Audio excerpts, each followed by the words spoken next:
Alright guys, now it's time to go ahead and prep both of these case halves plus the clutch cover that is out of camera view for the new bearings and the new seals along with the new transmission that we just rebuilt. So as you can tell from these case halves, they're pretty dirty, they need to be cleaned. The bearings still need to be pulled out of both sides, the seals need to be pushed out. All of the gasket surface also needs to be cleaned up off of here. So in order to do that, what I'm going to be using is my Harbor Freight's parts washer along with some plastic scrapers and some plastic brushes. So let's get to it. All right.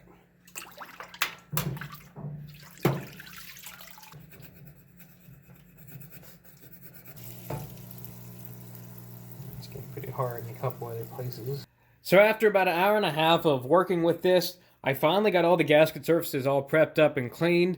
I took a lot of brake clean to this. After I got it out of the parts washer, I actually did take it outside and wash it.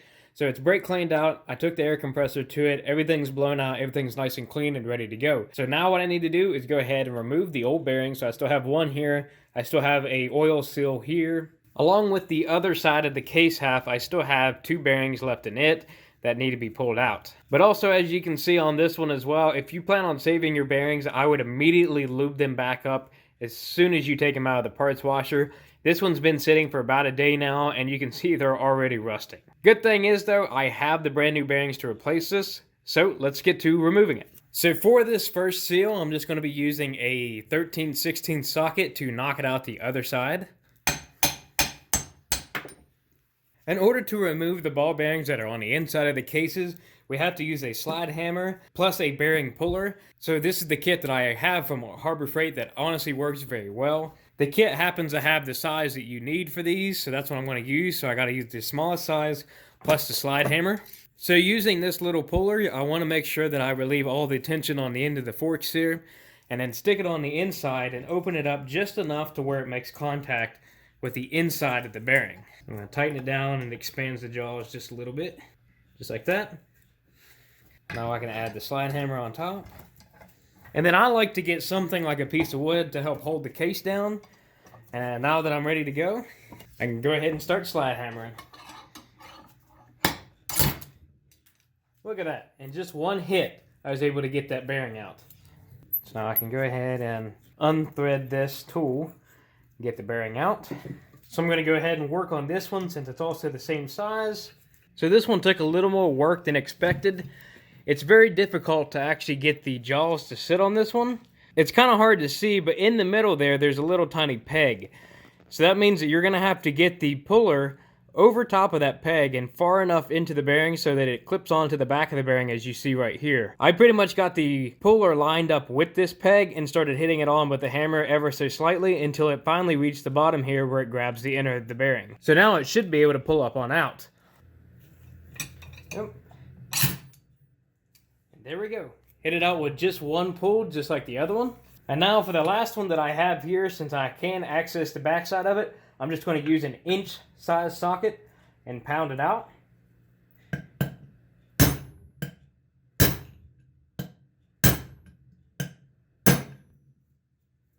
There we go.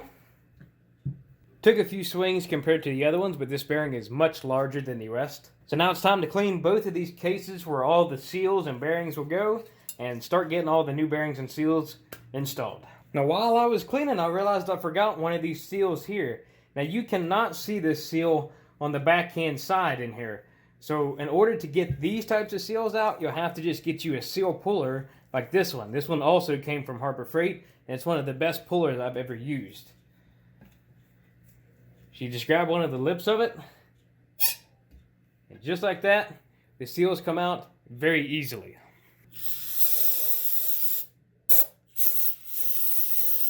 So since it was the last one that I just took out, I'm going to be installing the shifter seal. So this seal does go in dry just as all the other ones. So I'm not going to be putting any lubrication on the OD of it, but I will be whenever I go install the shifter. Pretty much go ahead and get this one set using my fingers. And then a 11/16 socket seems to ride on the OD of this just right. So I'm going to use that to help pound this in and make it level. And I always know that these seals are fully seated whenever they start changing tones when I hit them in. Fully flush on there, give it a couple of taps around the edges. So before I put in the countershaft seal that goes right here, I must install the countershaft bearing, which will sit right here. And since I do not have a shop press, which is what I'd normally use, I'm just going to be using a propane torch to heat up this surface here. And I also have all the bearings that I'm going to be placing in inside the freezer right now. This hopefully will allow it to go in a little bit easier than having to pound it in with just the hammer. So first I'm going to go ahead and heat up the surface with a propane torch. Now the bearing from the freezer. Then a socket to sit on the outside of the bearing.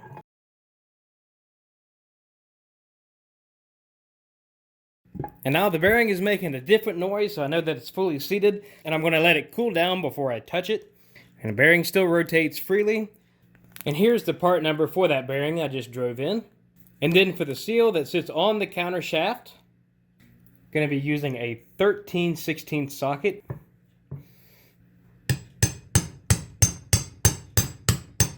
Alright, so an actual slight change of plans on putting this seal in.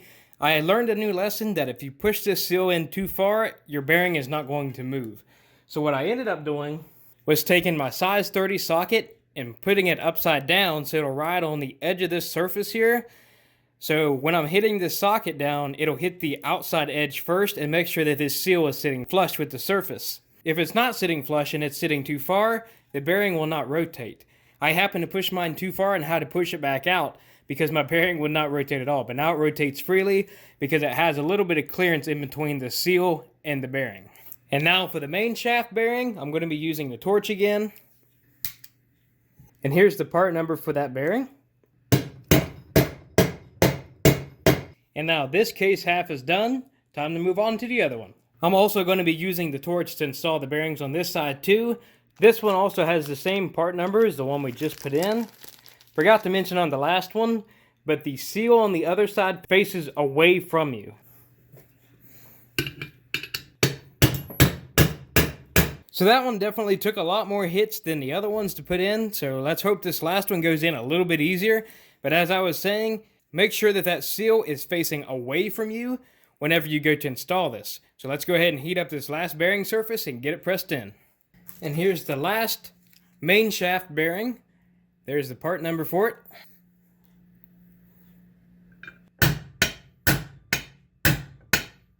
The reason why they're red is because I went ahead and put some assembly lube on them, and now this side is pretty much ready to go. So in order for me to start putting the cases back together, I need to get the other half back on the engine stand, but before I do that, I need to put the new dowel pins in.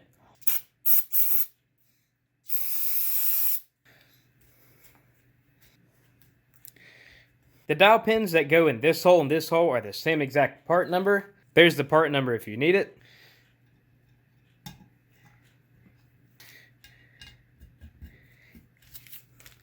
And there's the other one.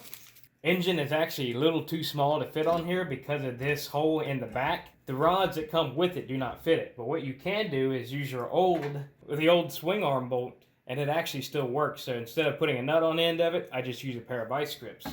Now you can still use it, although it is pretty wobbly. At least it's something to hold the case up while you put stuff back together. So while I'm here, I'm going to go ahead and add just a little bit of assembly lube to these bearings. And since the shafts are a press fit into these bearings, the center of the bearings need to be dry before you put the shafts in. So I lubed up the bearings, got it rotated, and now I'm just going to make sure that the center, the ID of the bearing, is nice and dry.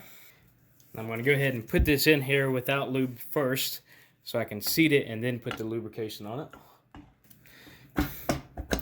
Just slip fit, just like that. Apply just a little bit of grease to the bearing. And now we can install the transmission countershaft and main shaft. These have to be assembled both together before they go in. So I'm going to take the countershaft in my left hand and the main shaft in my right hand. Then you're going to have to mate these gears together before you put them in. Just like that. There's a washer right here on the left-hand side that you have a good hold of that before you get it in there, because or else it'll fall. And now, just go ahead and install it.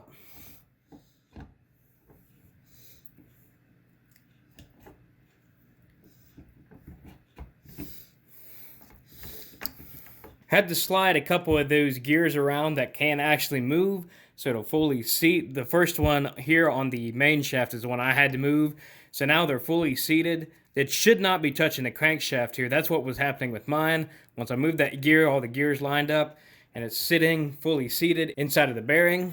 As you can see, they rotate like they should. Next up is the shift shaft. Now I am going to put a little bit of assembly lube on both sides of this because it does not ride inside of a bearing. And I'm not quite so sure what this little copper tab is, to be honest with you. It doesn't say anything in the manual that I can see about what it is, but I'm going to go ahead and put it in anyways. It may just be to mark where neutral is. I'm not for sure though. And now for the shift forks. The manual actually states on here what letter goes where, because they have R and L and C listed on them. So if you actually forgot to remember which ones came out on what position, the manual actually tells you what order they come in. It also states that the marks need to be facing upwards. So this means that the numbers and letters are heading up, like in this orientation. So for the first one, I need shift fork L, and it needs to be installed like this. I already have all of the contact points already lubed up along with the bore. And I don't know which way the shift drum is supposed to be positioned, but we should be able to rotate it after we install it. So this one gets installed on the counter shaft on the last position of the grooves. So it should be able to contact the gears but also sit in the groove of the shift drum. The next one is shift fork C, which goes on the main shaft. Let me pull out that gear just a little bit. There we go. Rotate the shift drum. And the last one that we have here is shift fork R, which goes on the counter shaft.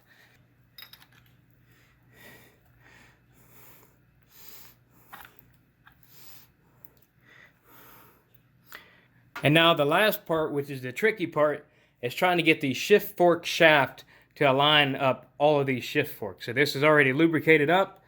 I'm going to go ahead and try to stick it in. I'm going to try to line up every single one of these shift forks, and I may have to rotate the shift drum just a little bit to get all these to line up. There we go, got the second one in. Oh, got the third. Now I just need to get it all the way in. Yeah. Alright, here we go. Now the shift fork shaft is pressed all the way in. Should be able to rotate the shift drum pretty freely here, and it'll lock one way. So it's at the end of the gears. You start just changing it the other way, and you can see the shift fork starting to move in and out. That's changing the gears like it should be. Now I'm at the other end. I don't know what position I'm supposed to leave it in because the manual doesn't state it, so I'm just going to leave it as is, clocked all the way counterclockwise. And just with a little bit of extra assembly lube, this transmission is ready to go. Now we have the spindle with the spindle gear along with the washer that sits on the back of it. I'm going to go ahead and lube up just the end of it as well.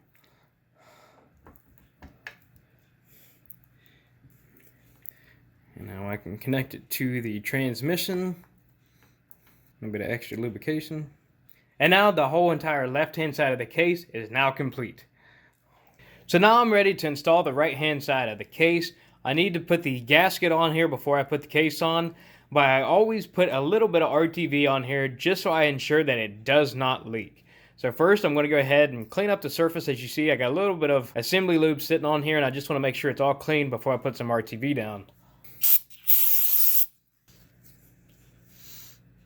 Now we have the brand new crankcase gasket. The RTV that I always use and I highly recommend is the Ultra Black from Permatex. That's what I'm going to be using on this. Just a very, very thin coat on one side and one on the other side.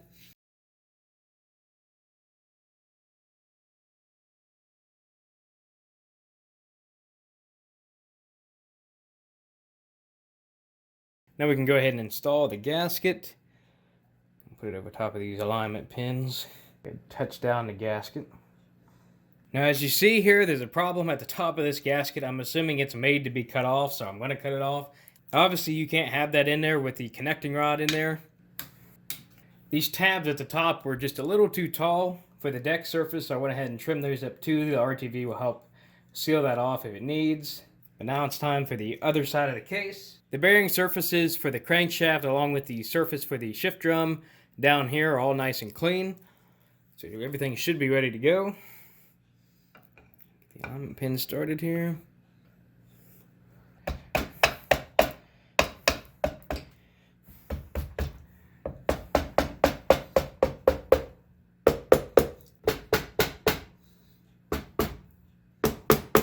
Now we have the bolt that goes up here up top. What I like to do when I go to put these bolts in is to touch it once just to get the RTV off of it if it has any.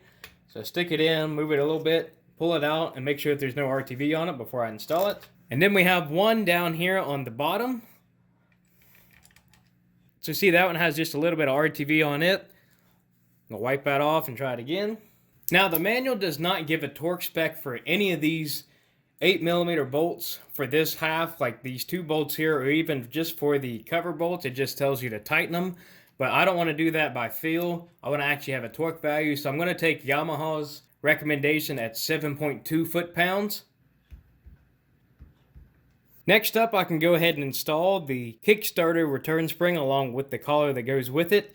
There's a hole that's on the Kickstarter shaft that is used for the spring right here. And the manual tells you that you need to have that spring lined up on the bottom, and then you have to use this spring tension force to set it up in the top. So I have the hole facing towards this bolt right now. So I'm going to install the spring first. Now I can install the collar facing away from me and line it up with the spring. Now I have some spring force. I'm going to take my flathead screwdriver, pull this back up. There we go. Push it all the way in. And now the return spring is set. Next, we have the Gearshift Spindle. Just make sure that you have this return spring still on here and that this can actually rotate freely. I've got my pins lubed up. Go ahead and install it into the bore. Mine was quite a struggle to get back out, so I'm going to assume that it's probably going to be a little difficult to get back in. By turning it back and forth, I'm just going to tap it on through. Now we can add the return spring.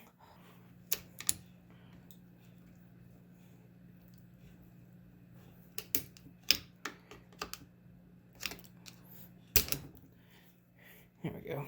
So now it's fully seated, so whenever you go to shift gears, you can see that that spring sits there and returns it back into its original state, whether you're shifting up or down. Then we have the 4 dowel pins that sit inside the shift drum. And something I didn't notice whenever I took this apart the first time is that there's 2 dowel pins that are longer than the other. It could just be the hole separation, but the stopper plate only has 2 dowel pin holes. So that's the 2 that I'm going to be using for alignment.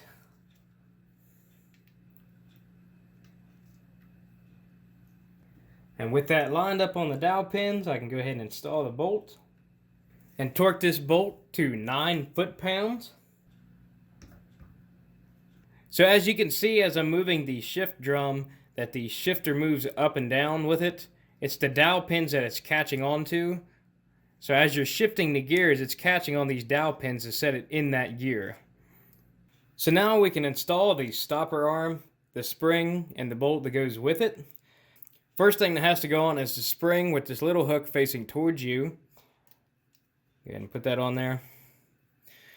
And then the stopper arm with the wheel facing away from you so you can see the arm all the way through on this side. Go ahead and get the bolt started as well. So now I can move up and down just like that, but we need to set the spring.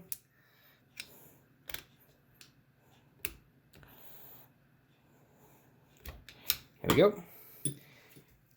And I can use this stopper arm as leverage. Pull it down, and stick it back on this stopper plate. Now I can torque it down to 9 foot-pounds. So now if I rotate through the gears, you can see that that stopper arm is swapping to every position like it should. Moving on to the primary drive gear, we have this metal collar which the tapered end faces towards you. Then we have the primary drive gear. Then we have the washer. And then you have the nut. But the thing is, we cannot torque this down until we get the clutch basket on. And the reason for that is because we need to use the gear jammer, or like I'll probably use a penny. And lastly, you have the oil through drive pin, which has a slot in it for the dowel that's on the inside here. It sits on the inside like that. Moving along to the clutch basket, I have the clutch outer here. I'm going to put a little bit of assembly lube on the splines. Go ahead and get this installed. Then it'll line up with the primary drive gear. Then the splined washer goes next. So at this stage, I've got the clutches sitting in oil right now because I want them to drown in oil before I put it in here and start it for the first time. So while that's sitting, I'm going to go ahead and install the oil pump. I'm not going to actually tear mine apart. It was already a job enough to get these screws out, and these don't seem like they want to come out either. And also, it feels fine to me. It doesn't look like there's any particles in it, so I'm just going to keep it the way it is. So in order to put it back in, I need to put the new 2 O-rings on the back of this that sit inside here. And there's the part number for it. A little bit of lubrication on the O-rings. And then brand new screws since I destroyed the last one.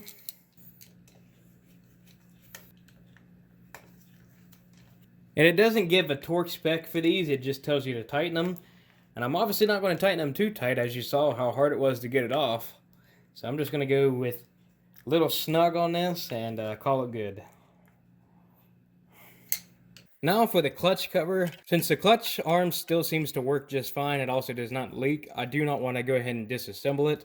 So the only thing on this clutch cover that I need to go ahead and replace is the oil seal right here. So using the seal puller from Harbor Freight that I have, got the inner lip, and pulls it right out. Now with that all cleaned up, it's ready for the new seal. Here's the seal part number if you need it. Using a size 22 socket. It's making a different noise all the way around, so I know it's fully seated. So the clutch cover is done, other than having to scrape the gasket off and put the new dowel pins in.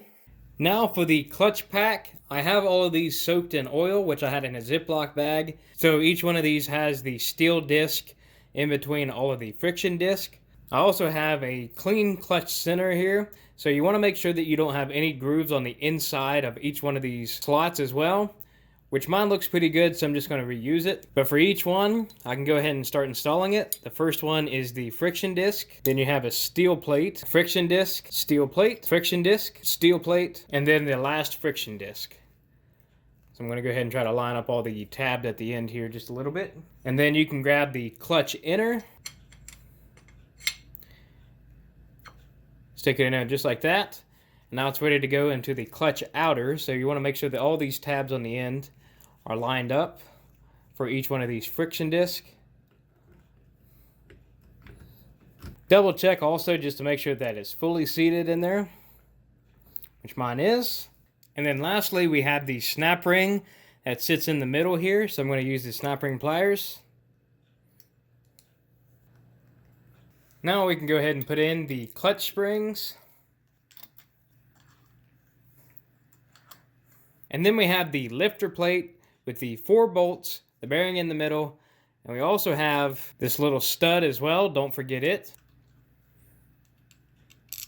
And whenever you go to tighten these down, you want to do these in a sequence of going in a crisscross pattern.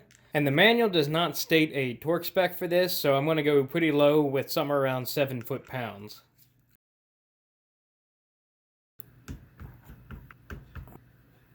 Now I'm going to go ahead and replace the strainer as well. The old one's not too bad. Definitely go ahead and replace it. There's the new part number if you need it. There we go. New clutch cover dowels. And there's the part number if you need it. One of them going down here. We have the other one. Here's up here up top. Then we have a brand new clutch cover gasket. Also part number if you need it. I'm not going to worry about putting RTV on this one. Just a little bit of assembly lube now on these gears.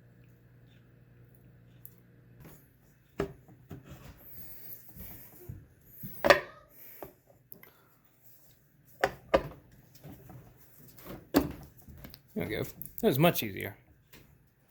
And with that fully seated, I can now go ahead and install all the bolts.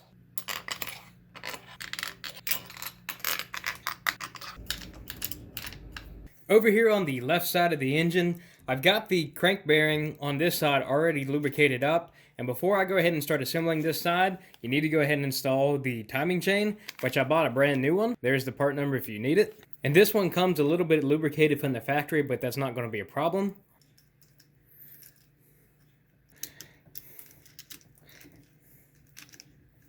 Had them back in. Now we have the Stator Base, which has a oil seal along with an O-ring that needs to be replaced.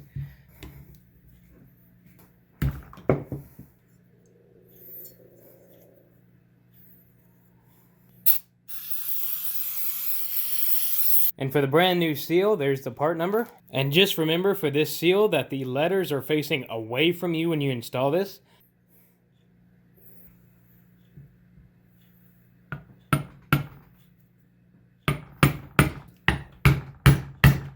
Then we have the O-ring that sits on the outside of that oil seal.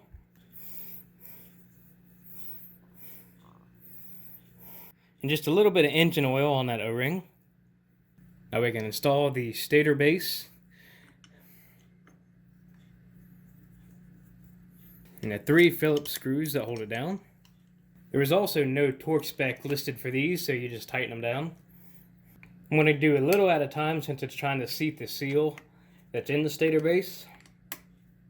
Next up we have the stator. I went ahead and cleaned it up pretty much the best that I could without having to drown it in brake clean because this is a sensitive electronic component. I use CRC's QD electronics cleaner for most of this stuff, but obviously it doesn't take off dirt. But I went through and sandpapered with a low grit on each of these contact points. I also cleaned off the pulse generator and along with the grommet on the inside of it as well, so it'll seal good. Go ahead and get that installed. We got the 2 stator bolts. The manual also does not give a torque spec for these, so it just says tighten it down. Then for the wire, we put the wire over here on top of the leading guide, and then we put the pulse generator on top of it and install it on the dowel on the bottom. And then the manual tells you to put some Loctite on this bolt. I'm going to be putting blue Loctite on the threads before I put it in. And torque it down to 4 foot-pounds, which is pretty much just snug. And then go ahead and put the wire harness inside its groove up here in the corner. And now to install the flywheel, before you go ahead and put this on here, you need to clean it off because you're going to have to use it for timing marks. So underneath my thumb here is the marker for the pulse generator, and right next to it, as you can see, are markings in it. So you can see an F, which is used for the ignition testing, and you can also see a T right there. You need to make sure that you clean this off enough before you install it that you can actually see this. You're using this to set the time later. So grabbing the woodruff key, we can go ahead and install it on the crankshaft, and you put the half moon shape down inside the crankshaft and try to get it about as level as possible whenever you install it. So when installing the flywheel, you have a keyway right here in the middle. That keyway is used to line up on the woodruff key. And when installing the flywheel, don't use any lubrication on the crankshaft because this is supposed to be a press fit. And also the magnets are going to be sucking to the stator as you're pulling this on, so just be aware of that.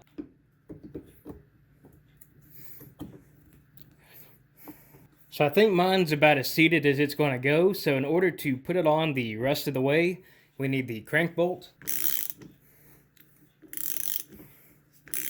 So now I'm pretty tight on that crank bolt, so I need to get out the flywheel holder in order to torque this down. So if you haven't watched the previous teardown, I used this Motion Pro clutch holder tool. It also has these pegs on it that fit perfectly inside this flywheel, so that's what I'm going to be using to hold the flywheel to torque it.